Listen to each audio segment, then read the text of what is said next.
Devin, just your overall assessment of a game that Coach was saying maybe you guys could have extended that lead even more, but you guys were able obviously to win. So just your assessment of the game overall. Oh yeah, any win you can get in this league, we want to take advantage of. But I think we did have a few opportunities to open it up, especially with having a game tomorrow. But like you said, a win's a win. The follow-up I had was you had told me before about extending the trap out further, and I thought on one play Kevin did that, and you got found and you found Dunn for the three. How much more of those opportunities can you guys take advantage of in punishing the defense? Yeah, if teams continue to blitz, the further away from the basket that we can get them to commit to the ball, the better for the backside. We talked a lot about the rookies and what they've been able to provide in year one. What have you seen from Oso now that he's getting those backup minutes? He's bringing energy, and that's something that we've been lacking the past couple of weeks. So, it's super important, to continue to communicate through plays and continue and the willingness to learn at the same time, ask questions. All those conversations are beneficial for the team, and he does that. How nice is it to have a guy that can be a connective screen setter and passer, but also kind of that above the rim threat as well as a finisher.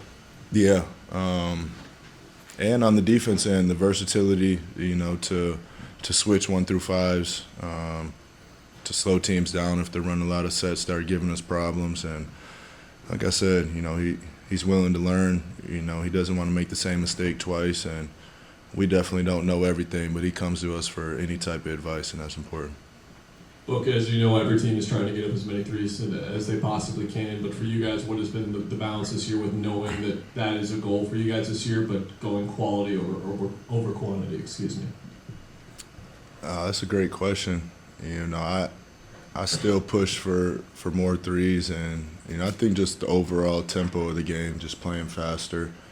Obviously, that starts with getting a stop and securing the ball, but I feel like we're at our best when we get a rebound and we kick it ahead, and that's how you find individual coverages, and you don't let the defense set up and guard us. So we say play random, play fast, but it's a controlled random that at times we're really good with, and at times we slow down a bit.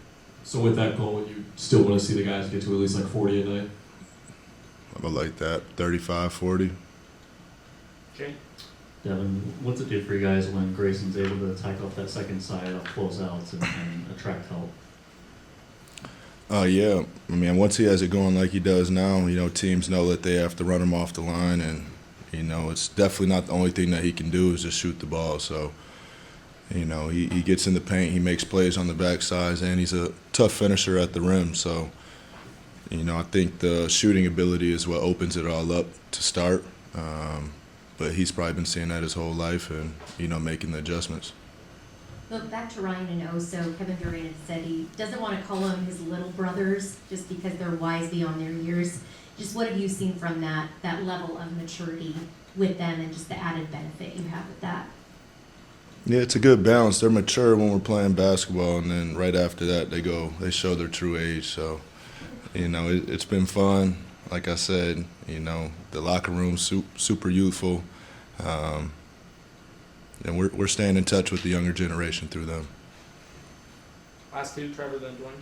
I'll just add one more about Ryan. What's impressed you most about his progression this year?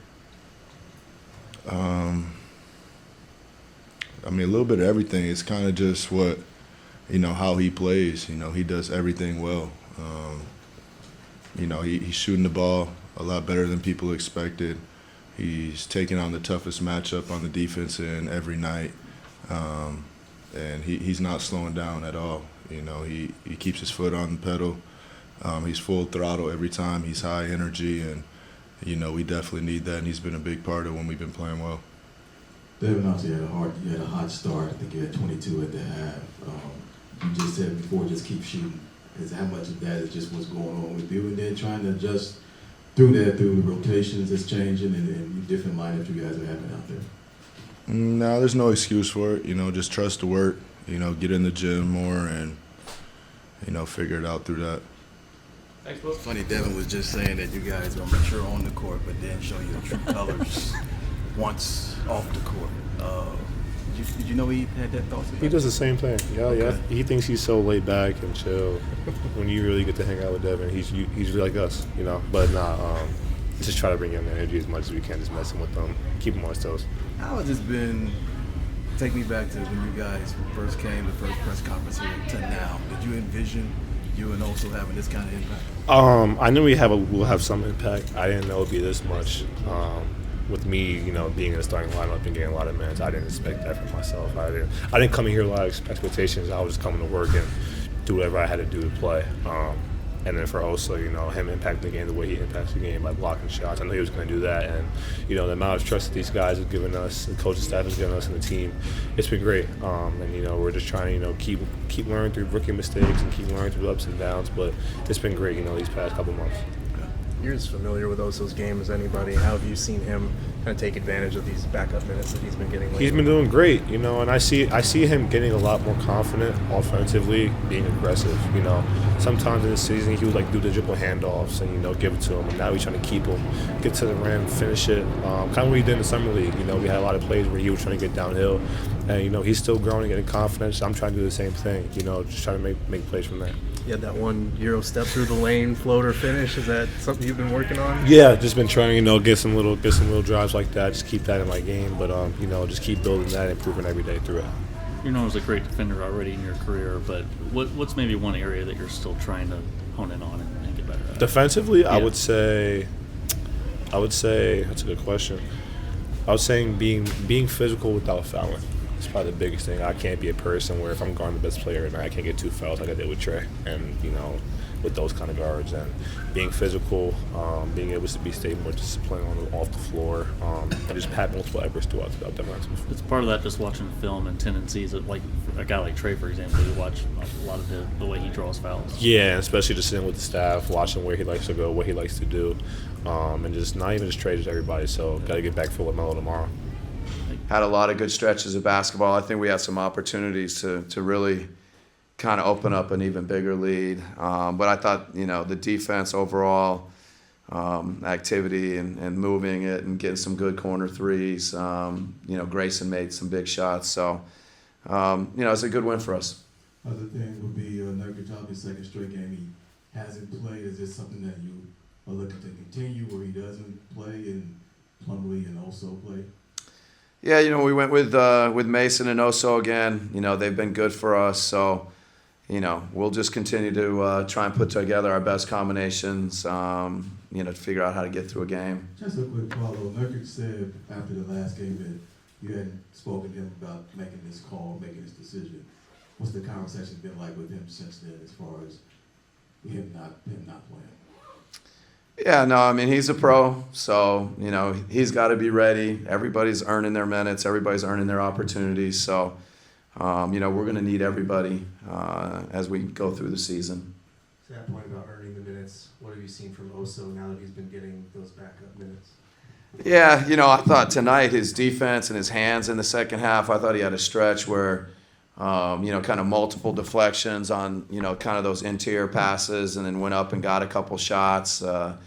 You know, blocked, you know, one at the rim or got a piece of one at the rim. So, you know, I think his defense and his activity, his ability to cover ground is standing out. And then offensively just gives us a connectivity, keeps moving in and out of screens, in and out of second actions. So, working the dunker a little bit. So he's growing. And we've seen, obviously, early today, KD creating with the ball in his hand. We've seen Booker doing that the last several games. How have you liked the way those two as creating mismatches, especially since the lineup changes? Yeah, you know, I mean, I think Kevin I think he led us in assists today. You know, I think he's playing, you know, out of the post as a passer, some playing out of the pick and roll.